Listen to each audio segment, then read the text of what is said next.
Hello friends, यही वेणु विद्यापीठ को आपण मानक पुणी थे स्वागत।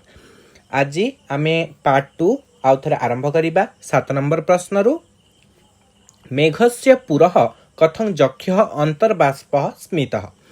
जक्षराज कुबेर, एठी प्रिंटिंग मिस्टेक है पिला माने, जक्षराज हेनी धनपति कुबेर हम। धनपति कुबेरंकर अभिशाप अभिशप्त जक्षटी रामगिरी आश्रम निर्वासन दंड भोगुला। इति मध्य 8 मास अतिक्रांत हो जाइछि।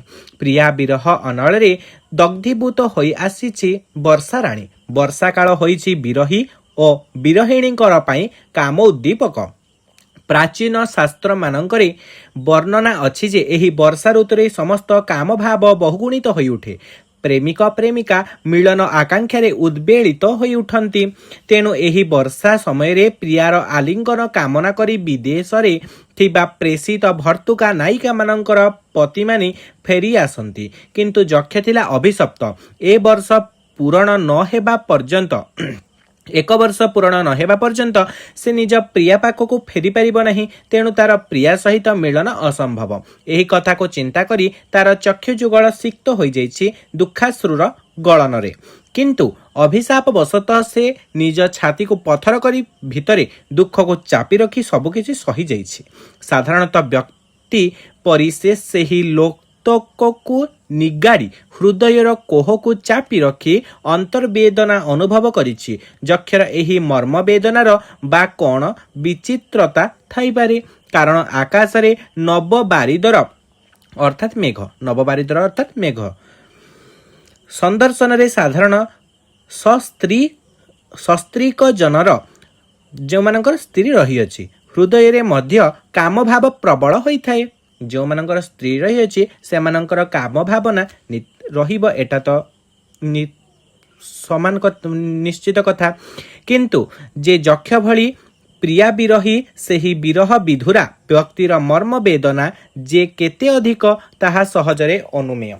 एणु ए सबु भावी जक्षटी मेघ को देखी मेघ सम्मुखरे अंतर्बाष्प सहित दंडायमान हेला। 8 नंबर प्रश्न।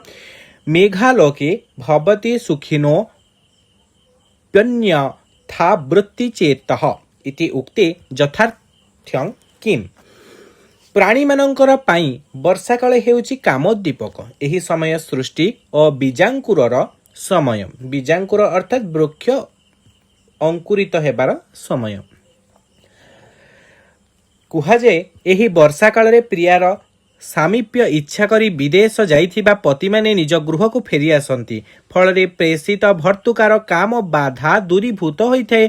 से माने अपार आनंद लाभ करंती। किंतु जक्ष 1 वर्ष पई अभिशप्त। से किपरि बा स्वप्रियतमा निकट को जाई परिबो, तार किपरि प्रिया सहित मिलन संभव हेबो, एही कथा भाबी जक्षर नेत्र लोतका प्लुत होई उठिछि। किंतु से साधारण मनुष्य परि लोतक बिंदु झराई नहीं।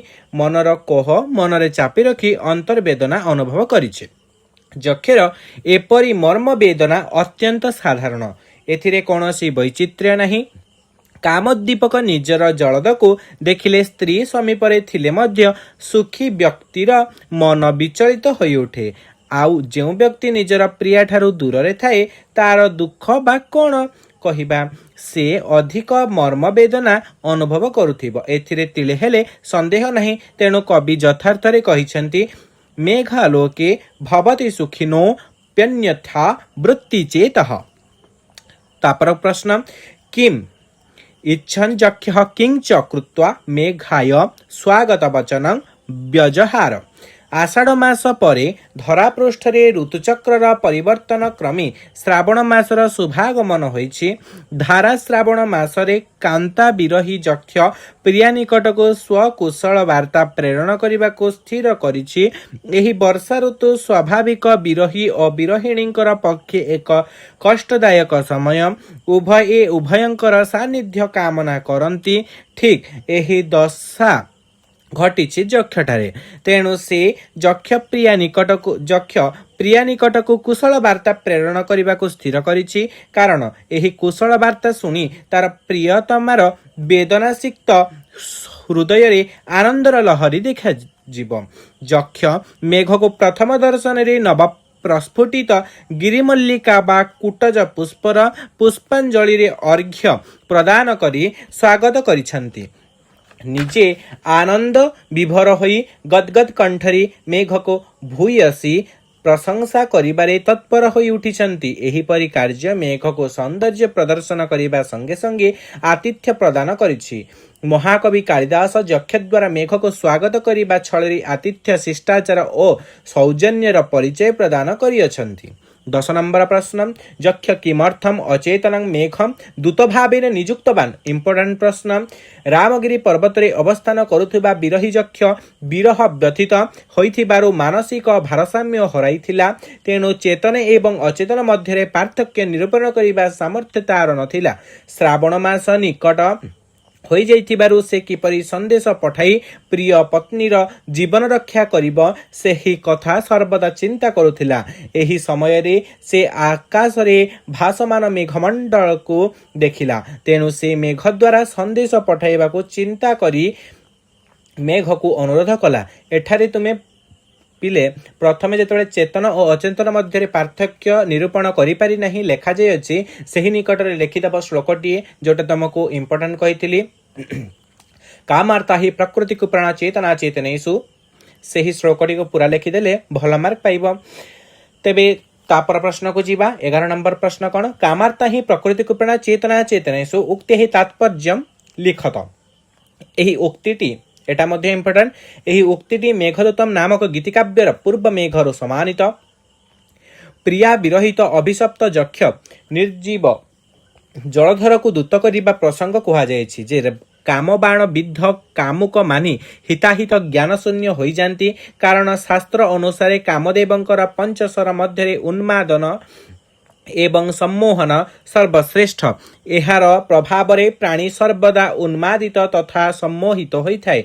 तेणु निजर प्रीतिमा प्रियतमा ठारू दूरस्थ प्रेमिक यक्ष काम जर्जरित होइछि। ताहार एही कामार्थ हेबार कारण हेउछि आषाढ़ मासर प्रथम दिवस रे आकाश रे मेघ खंड को देखिबा। आषाढ़ मासर मेघ खंड विरह विरहिणी गणंकर मनरे काम भाव उद्रेक करिथाय। विरही प्रणयिनीर चिंता ही तार मन को संपूर्ण ग्रास करिथाय। फलरे से सजीव और निर्जीव मध्य कौनसी प्रभेद लक्ष्य करि पारे नाही। एही अवस्था घटिछि विरही यक्षर पक्षरे। से निजर विवेक